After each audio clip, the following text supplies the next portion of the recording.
participate was, I honestly, when I got the phone call, I thought the show was made specifically for me. Whoever created it, but they didn't know God gave them that idea just for me. Like, for real, that's literally how I felt when I seen the concept of it. It's like, you know, because coming from a faith background, it's like, you know, I went through the Hollywood thing, then I left and went to Bible college and surrendered Hollywood. And, you know, God was just showing me like, nah, man, I put you on the front row for a reason. You know what I mean? I let you get that training for a reason. And me and my, you know, what I thought I knew, I thought I'm doing what God wanted me to do. And all right, I'm in the community. And it's like, nah, when we brought the show, it was like, man, I was just preparing, you know what I mean?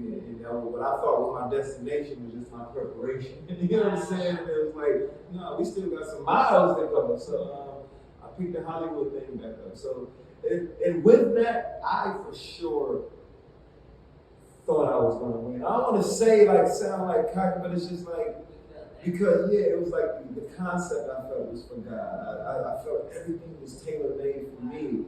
And so for me, it was almost, hey, do your thing, God, and I'm gonna fight as hard as I can, but I know I'm gonna need you. And for me, it was just like watch God work, like just watch out, Gabriel, like watch me work. And my faith is on fire because of that. You know, and I think that was a big part of, you know, what it was, because it's like, man, you put me on ABC to declare your glory, like, oh man, where the president at? I'm going to the White House next. Like, you know what I'm saying? Like, wherever we can go, I'm ready. Like, you know what I mean?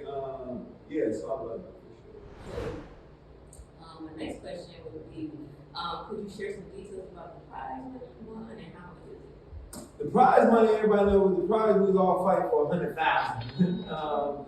Yeah, for $100,000. So I won that. My plans, what I want to do with it is building a community. Like, you know, like when I left Hollywood the first time, God had me on the front line of the community. And now seeing it was for me to get front row seat of that, you know, knowledge of how to do that, how to run these events, what's benefiting and what's not benefiting. Like you were saying, in the school system, there's a lot of places that we can plug into. And so I definitely want to use the prize money to build in the community. Like, you know, I have this vision of this summer camp, you know what I mean? But it got this prayer walk, you know what I mean? Where you get 0.5 or a half a mile and this big statue of David holding Goliath's head and Moses parting the Red Sea, like when you get an island, and you know, just this property for, you know, youth services with a faith field. You know, I believe if we can get these kids doing their summer, you know what I mean? Number one, we tell them there's no summer. But it's going to be the best summer of their life. It's going to be swimming, fishing, and you know what I mean? Like, from our community, it's going to be the best summer.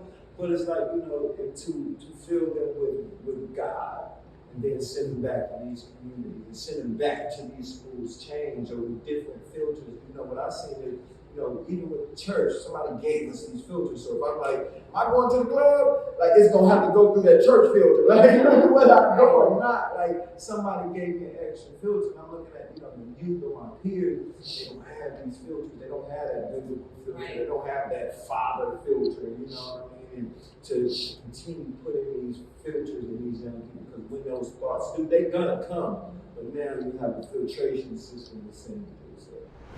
Yeah, definitely we're planning for the whole campus. Like, you know, I mean, this whole campus, the idea is to, when you come to the gates of this campus, you almost get a map to where it's like the Knott's Berry Farm almost for youth services. Like, you know what I mean? Like, we have everything. You're going to do the anger management over here, or you can go figure out how to create a business, put a logo on a t-shirt. Like, you know what I mean? So it's almost like, I want to give them a map. You know what I mean? Almost like a Disneyland for youth.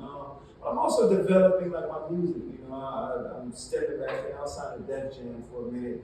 Got a song with Fabulous called Cakes. Then I got Sanctified. It changed, you know. So it's like I want to come in this time with a whole different message. You know what I mean? Like I said, I went to Bible college. I got it quick, studied to show myself approved. Still studying, it never arrived. But you know, I think the message in music is totally different now. So some positive, inspirational music. Developing a comic book, crazy comic book. It's called GGC, Gorilla Gas. So I don't know if you remember the Looney Tunes, right? Yeah. And so this is their crew, but it's believers. You know, and it's one. It's a long story, but it's a Christian comic book. It's about this gorilla named Abraham, and he finds the scripture, but he was this like sideshow gorilla, like. it's in the future, so they would inject these animals with this ooze or something. So they're massive animals, but he was chained up in a circus. So the kids would come to the circus and try to knock the gorilla out. They just punch his face all day. That's what you do. They try to knock this gorilla out. Anyway, he ends up escaping, and he finds the abandoned gas station.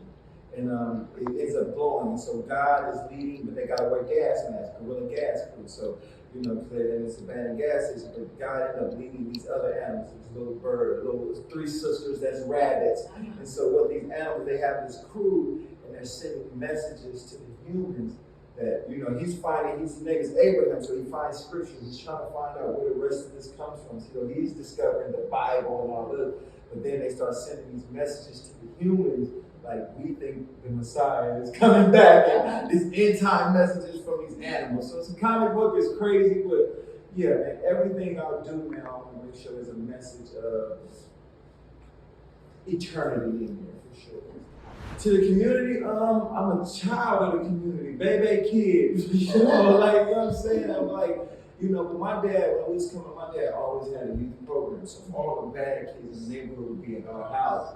And we've seen the change that it made in their lives. You know, he would go take the kids door to door with an organization called Drug for Youth selling candy. And we would realize, like, these boys really go home and help their mom pay rent. Like, you know what I mean? With just candy door-to-door money. And just the impact, just looking at the school system, just looking at the gap, you know, the fatherlessness in our community especially. But there are gaps that, you know, we are called to fill. You know what I mean? We have to reach back to that next generation. So when I look at things like, when I redefine success, not success with a nice car and house and all this, but you know what I mean? Once I got a true definition of what success is, once I understood like what's walking in your calling and what's being popular, you know what I mean? Once I started, you know, really looking at true character, you know, they would give us out here, well, my name was Tupac, you know what I'm saying? But then when I started reading about King David, I saw that form of strength. It was like, yo, that's a different type of strength, you know. And so, yeah, really just. So share with us. So what have you learned about success from versus what you thought versus what you learned? I share that. Right. So I mean, because I thought, you know, I'm from North Carolina. You know, I thought once you get, I got signed to a record deal. I thought once you get signed, you buy your mama a house, you buy a car that's successful. You got a few little ladies. You be like, you know what I'm saying? And then you realize, hold on, man, these guys' daughters, like, what you mean, man? That ain't unique, man. Like, you can't have 30, you need one. Like, you know, and started looking at through the lenses of God value. You know, what as a young man or woman, like, to redefine my relationship to a woman, to redefine, like, oh, I can bring you more value than just laying down with you. Like, you know what I mean?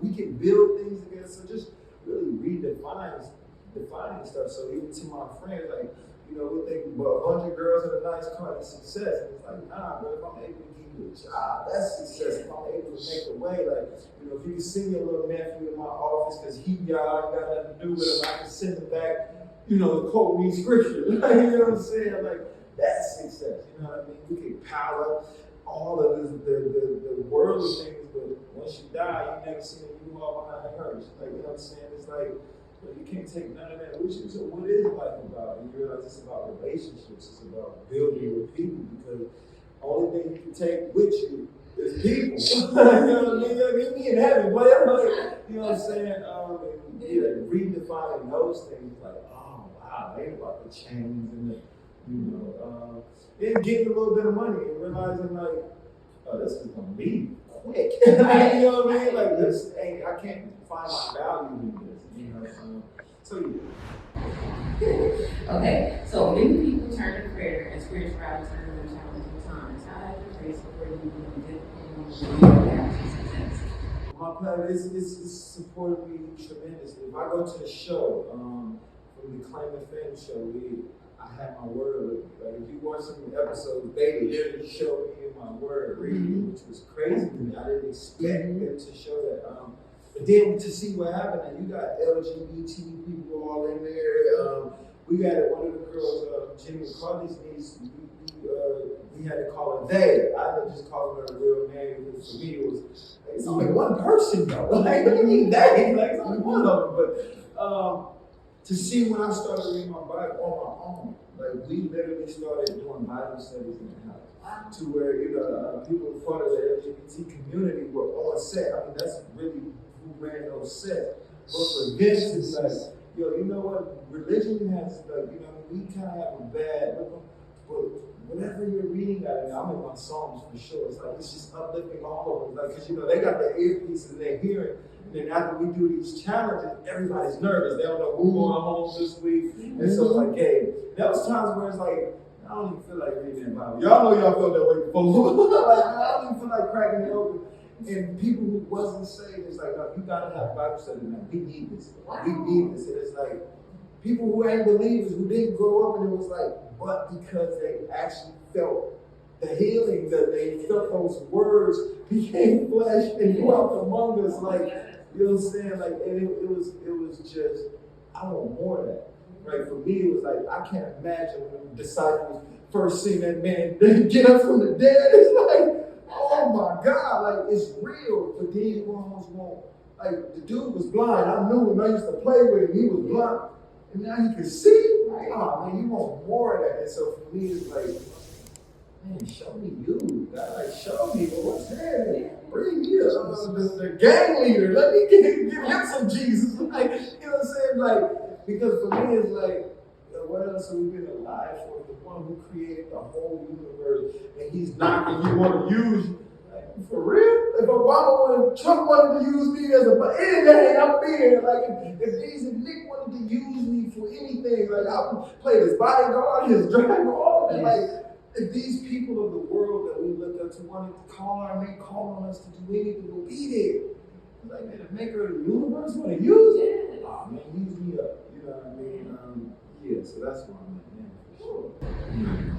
So you guys, this has been an honor working with Gabriel Candid today and hearing, finally learning about you, and checking them out in our next issue in the section called Expression Station Across the Nation. This is Angel B. Thank you for joining us, and we'll talk to you soon. Bye. Peace out.